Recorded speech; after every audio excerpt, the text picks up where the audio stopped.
Assalamualaikum warahmatullahi wabarakatuh. Salam gubuk apung. Hadirin sekalian penonton podcast Wagdo, mohon maaf yang sebesar-besarnya. Malam ini saya sedang belajar mengoperasikan podcast ini secara mandiri ya. Jadi belajar, belajar, dan belajar.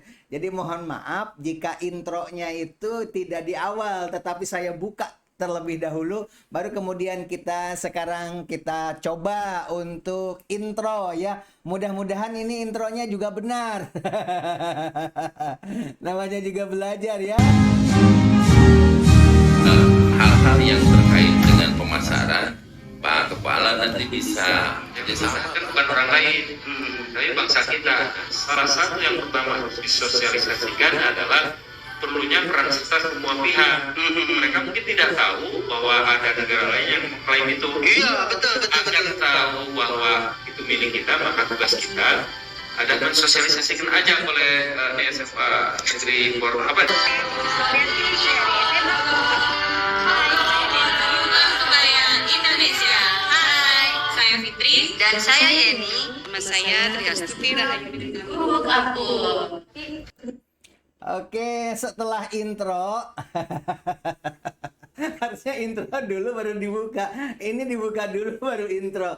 Namanya juga belajar, hadirin sekalian. Nah, sekarang yang akan kita bahas kali ini adalah tentang Marcel, pesulap merah yang membuka tabir-tabir perdukunan ya.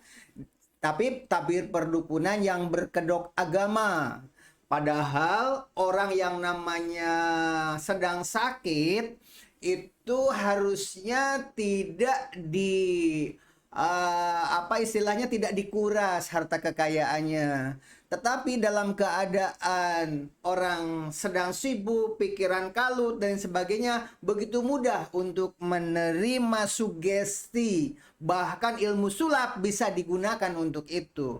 Maka ketika datang ke Blitar, diduga, ya, praduga tak bersalah ya, diduga bahwa ini merupakan praktek perdukunan berkedok agama. Ada batu bergetar, kemudian ada tisu dengan posisi jarak jauh bisa terbakar. Katanya itu adalah makhluk jin dari pasien dipindahkan ke tisu atau kepada makanan seperti air kelapa muda. Kemudian banyak contoh-contoh lain yang sudah dibuka. Oleh sebab itu di Blitar hari kemarin itu terjadilah demo warga Blitar untuk menutup praktek perdukunan berkedok agama tersebut. Yang akan kita tayangkan di sini adalah video bagaimana awal mula kok sampai terjadi demo penutupan dan sekarang sudah ditutup selama 3 hari. Mudah-mudahan tidak salah. Ini main kliknya dari tadi belajar terus ya. Mudah-mudahan ini tidak salah. Apa ini videonya? Kalau salah mohon maaf ya hadirin sekalian. Ini Di videonya saya kira di sini terus masukin.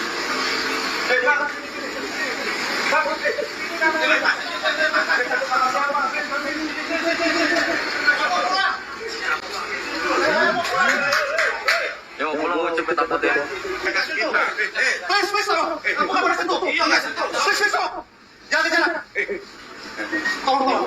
Orang mana sih? Kamu orang mana? Indonesia bukan?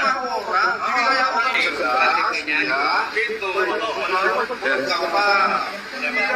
Iya, udah. Tapi nggak apa-apa. Ini namanya di kampus. Boleh nggak? Enggak gini loh Pak. Gini. Kan kita kan datang juga nggak ada maksud gimana. Kita nggak ada kekerasan ataupun apa-apa ya, nggak bikin kerusuhan juga. Itu ada maksud baik. Saya jelaskan. Kalau tidak baik. Kita masuk dengan agenda ingin pembuktian kayak udah kalau memang tidak boleh ya udah kita buat gitu aja. Oke, hadirin sekalian, sebenarnya ini awal mula dari konten YouTube di mana Gus Janab mengatakan jika memang tidak benar praktek ini ingin membuktikan, silahkan datang saja begitu. Begitu terjadi negosiasi dan entah bagaimana, singkat cerita, maka berkunjunglah Marcel si pesulap merah itu. Begitu datang ke lokasi, ternyata dijaga sangat ketat sekali oleh satpam dan disuruh menunggu. Setelah menunggu, tiba-tiba yang datang justru malah pengacaranya yang tadi badannya tinggi yang sampai menunjuk-nunjuk itu, kemudian direlay oleh Pak Lurah, lurah setempat. Dan prosesnya, perjalanannya panjang di mana Marcel atau pesulap merah ini jalan kaki karena memakai mobil rental. Kemudian jalan kaki, ternyata di jalan itu banyak warga yang menyapa, ingin foto bersama. Kemudian dialog dan nanya di mana alamatnya Gus Janab itu, apa benar praktek melakukan seperti ini, seperti itu, dan lain sebagainya. Dan singkat cerita, memang tidak diizinkan oleh pengacara itu untuk masuk ke dalam ruangan. Tetapi setelah rame kisruh seperti itu, ternyata Gus Jandabnya datang karena tadi habis meruqyah, sedang meruqyah di dalam, dan diperkenankan untuk Marcel masuk ke dalam ruangan. Tetapi ternyata miskomunikasi bahwa menurut pengakuan Gus Janab tadi tidak dilarang kalau masuk begitu. Tapi inginnya pembuktian sesuai dengan yang dibicarakan dengan Marcel di dalam video tersebut, harusnya pembuktiannya ditonton banyak orang. Kalau orang yang ada di sekitar, masyarakat sekitar boleh masuk, mau. Tapi kalau hanya Marcel saja yang masuk, itu pembuktiannya dikhawatirkan keluar dari skenario, harus disaksikan banyak orang, begitulah kurang lebih ya. Maka terjadilah dialog panjang yang cukup dramatis. Singkat cerita, silahkan ditonton saja di channelnya mereka. Di sini yang akan diceritakan mengapa terjadi demo warga Blitar karena menonton YouTube. Channel YouTube Gus Janab itu dengan Marcel ini ditonton dan dua-duanya saling serang. Ada berupa guyonan-guyonan, ada yang meremehkan dan lain sebagainya. Seperti apa itu, memperagakan sulap merah, gitu kan, hitam, gitu kan. Tapi ini adalah sulap putih dan sebagainya. Misalkan begitu ya, menirukan Marcel. Begitu juga Marcel membongkar bagaimana cara supaya tisu terbakar dari jarak jauh, begitu. Ternyata tisunya benar-benar terbakar, begitu. Kemudian di depan Deddy Corbuzier di dalam podcastnya mempertunjukkan ada batu bisa berputar kalau kena sinar matahari, kalau kena sinar, begitu. Tapi ketika dihalangi sinarnya maka batunya tidak berputar. Dan itu semua yang dipraktekkan oleh Gus Janab tadi. Wallahu alam benar dan tidaknya. Yang jelas, setelah saya amati videonya memang demikian adanya, seperti mempergunakan keris. Orang yang perutnya atau kakinya pakai keris, kemudian kerisnya mengeluarkan nyala kayak petir, begitu, kayak petir dan sebagainya. Dan itu ternyata harganya 200.000 kalau menurut harga yang ada di internet, bahwa keris petir itu dijual bebas. Tapi warga sekitar kan tidak tahu kalau tidak dibuka sama pesulap merah atau Marcel itu. Demikian barangkali sebagai bahan gambaran saja bahwa channel YouTube itu luar biasa mempengaruhi masyarakat kita.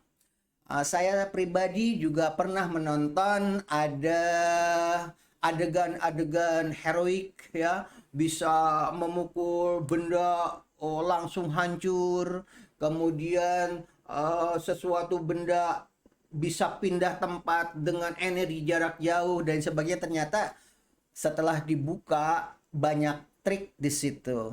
Ada trik kamera dan ada juga trik-trik lainnya.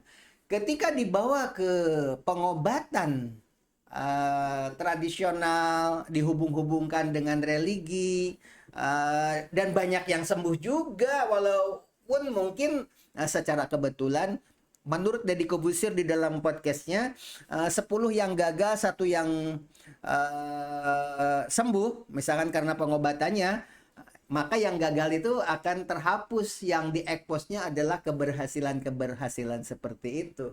Tapi kalau berkedok agama, ketika gagal, ya mungkin sudah nasib. Ternyata yang lain bisa sembuh, yang ini mungkin kita kehendak Allah seperti ini. Itulah barangkali keuntungannya jika berkedok agama. Hadirin sekalian, penonton podcast ini, karena ini intinya saya sedang belajar mengoperasikan podcast ini secara pribadi. Jadi kalau nanti ada salah klik dan sebagainya, itu mohon dimaafkan karena sudah beberapa kali di podcast sebelumnya ada kesalahan klik begitu.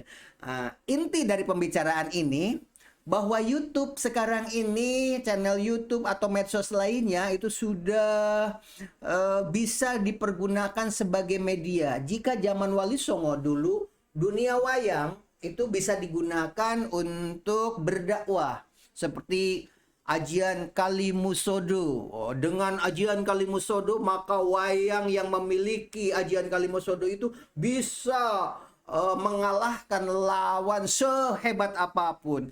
Ternyata Kalimusodo itu adalah 2 kalimat syahadat. Gitu. Itulah barangkali trik-trik dakwah pada zaman dahulu. Nah sekarang ini dunia YouTube, dunia medsos itu tergantung yang megang. Kalau dipegang oleh dukun berkedok agama, bagaimana jadinya? Jika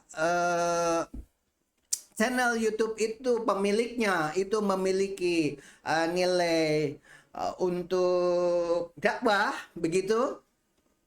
Kembali kepada innamal a'malu binniyat. Sesungguhnya sah amal itu tergantung kepada niatnya. Karena yang dibawa ke akhirat itu adalah 3.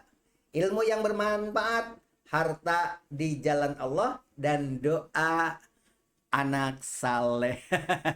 Mudah-mudahan video ini juga bermanfaat ketika nanti saya almarhum, ketika ada orang merasa terenyuh dan tercerahkan dengan video ini, mudah-mudahan, namanya juga upaya. Demikian saja barangkali supaya tidak terlalu panjang karena ini adalah latihan. Mudah-mudahan di penutup ini saya tidak salah klik ya. Mudah-mudahan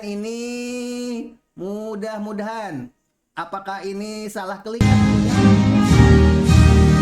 Hal-hal yang terkait dengan pemasaran, Pak Kepala nanti bisa kerjasama, kan bukan orang lain, tapi bangsa kita. Maaf, lupa belum menutup. Demikian barangkali saya tutup dulu, nanti diklik lagi ya. Wabillahi taufik wal hidayah. Wassalamualaikum warahmatullahi wabarakatuh. Salam gubuk apung. Baru kemudian diklik ya videonya.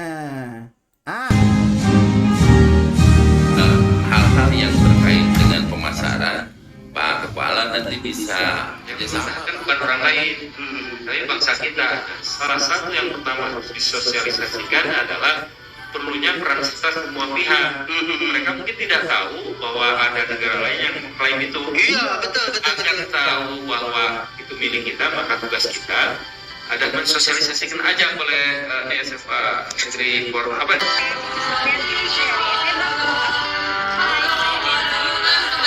Indonesia. Hai, saya Fitri Dan saya Yeni. Nama saya Triastuti Rahayu. Gubuk apung. Dibantu dengan musik juga biasanya juga kayak udah bisa fokus. Belajarnya juga tenang, asik gitu, jadi kayak nggak terlalu ketat. Tau nggak? Jadi ada visual, planning, auditori. Nah, kalau berarti kan ini maksudnya auditori ya, karena kamu bisa mendengar sambil belajar. Kalau tersebut, mereka memiliki profesi yang berbeda-beda, sangat luar biasa kan dengan Bapak Yudi. Nanti kita akan berbincang-bincang dengan Bapak Yudi bagaimana cara Bapak Yudi mendidik ke 6 anaknya. Karena yang orang-orang dikenal karena merasa anaknya sudah diterima begitu kan. Dari SMA 2 Cikarang Barat ini muncul dan menjadi kebanggaan juga bagi kami di Dinas Pendidikan Provinsi. Ada 35 SMK BLUD, Pak. Apa itu? Yang sudah BLUD itu SMK 1 Kota Bekasi. SMK. SMK 1 termasuk yang dekat di sini SMK 1 Cikarang Barat itu BLUD, Pak. SMK Negeri 1. Oh, hadirin sekalian ternyata ya. Nah, BLUD. Untuk seluruh Indonesia itu ternyata SMK yang ingin memasarkan produk bekerja sama dengan SMK yang sudah Kepala KCD 3 dan berikut ini adalah tanggapan Bupati Bekasi atau PLT Bupati Bekasi ketika diusulkan untuk menguruk sekolah. Ini kan lebah, saya minta itu. Jadi puing-puingnya jangan di sini, buang aja ke dalam lebih baik. Biar nanti langsung bangun. Puing dari mana? Oh, warga di sini kalau nggak bangun itu kan membongkar, puing dibuang ke sini. Bekas